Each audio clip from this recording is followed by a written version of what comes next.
the HAWE Tech Podcast. Hello and welcome back to the HAWE Tech Podcast. My name is Dominik. I work in the product management department here at HAWE. And today we're going to talk about how components with IO-Link can simplify service and also increase the availability in today's industrial applications. For this podcast, I invited my colleague Marcus, who works as a product manager together with me here at HAWE. Hello, Marcus. Hello, and welcome from my side too. For some time now, the topic of IO-Link has been omnipresent in a lot of technical articles, at trade fairs, and also at conferences. What exactly is IO-Link and where is it mainly used? So, IO-Link is in the first step. It's a standardized communication system. IO-Link implements the data transfer between the machine control unit, the so-called PLC or the I/O level, and the field devices. Though the last component directly at the side where the action takes place, so we talk about sensors, we talk about actuators, and so on and so far. IO-Link is a point-to-point interface, so each component is directly connected with a separate cable. So therefore, it's not really a bus system where several devices are connected on one bus line. No, each one is connected by its own. Through the digital communication between the devices and the components, you can transfer much more data and information than compare with a single standardized sensors, which usually it gives just one information, so a pressure, a position, or a temperature value. You can transfer combined information, so pressure and temperature, for example, and beside that also error information or general system information.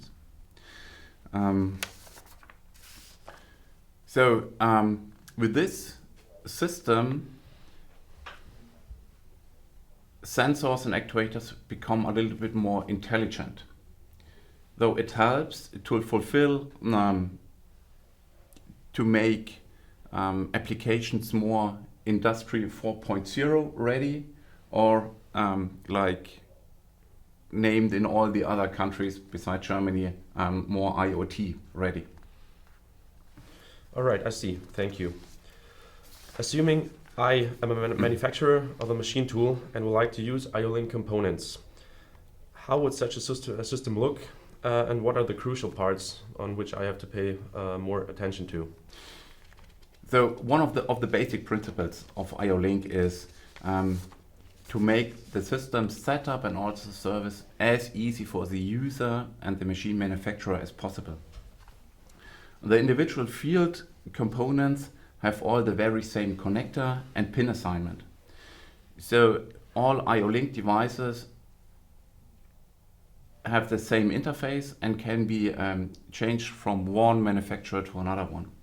So if it's IO-Link capable, it will work. The connection is usually an M12 connector, which is pretty common in industrial applications, but also M8 or M5 connectors are available too.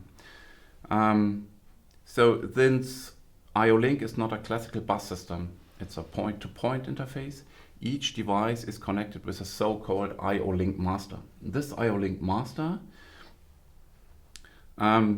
manage the data transfer between the single components, collect the data, and transfer the data to the main controller, the PLC of the machine. There are PLCs available on the market that have an integrated IO-Link master, but there are also standalone components, IO-Link masters, for decentralized architectures in the whole machine. The IO-Link master usually communicates with the PLC with a standard bus system, which can be Profinet, Profibus, EtherCAT, and so on and so forth. Nearly each standard communication system is available. Due to the fact that each component is directly with a single cable connected to the IO-Link master, you can compare it a little bit with the with a standard PC you have in your home, the way you have the keyboard, the mouse, or maybe the camera connected with a cable, with a USB connector into the PC. Therefore, I/O Link is sometimes called also the USB of the industrial application world. Okay. Due to the fact that it should be as simple as possible, there are no special demand on the cable. At least the cable must be not larger than 20 meters, and it must be a standard 3 or 4 wire cable. By the way, the I/O Link master itself can usually connect and communicate not with I/O Link sensors and devices only, but it has also analog inputs or digital inputs. So a combined setup with I/O Link devices and standard analog or digital devices are possible too. All right, I think that sounds relatively simple. Are there any other advantages that the system is offering me? Of course. A simple example from our hydraulic world. We work a lot with so-called pressure switches. A pressure switch gives an electric signal if a certain pressure range is reached or the pressure is within a defined pressure range. Usually if you have a non-I/O Link capable sensor, this pressure settings have to be done manually. Though there are push buttons or there is another device to set this pressure range. I/O Link sensors can be adjusted and parameterized automatically by the I/O Link master. This has the huge advantage that the setup of the machine, the initial operation, is more easy and not so time consuming on one hand. On the other hand, if you look on a modern tool machine, you have different work cycles and different processes.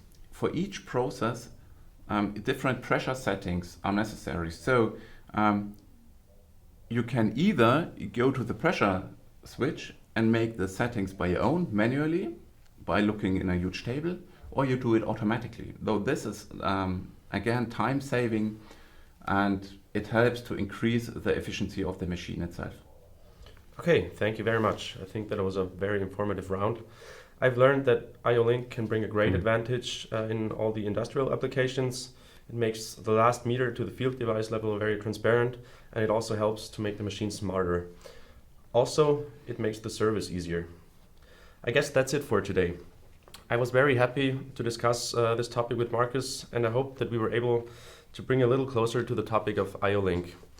We would love to see all of you back in our future episodes. If you have any questions or ideas for some future podcasts, please send us an email to podcast@hawe.de. Thank you very much. Thank you very much also from my side. Thank you very much for the invitation. See you. Bye.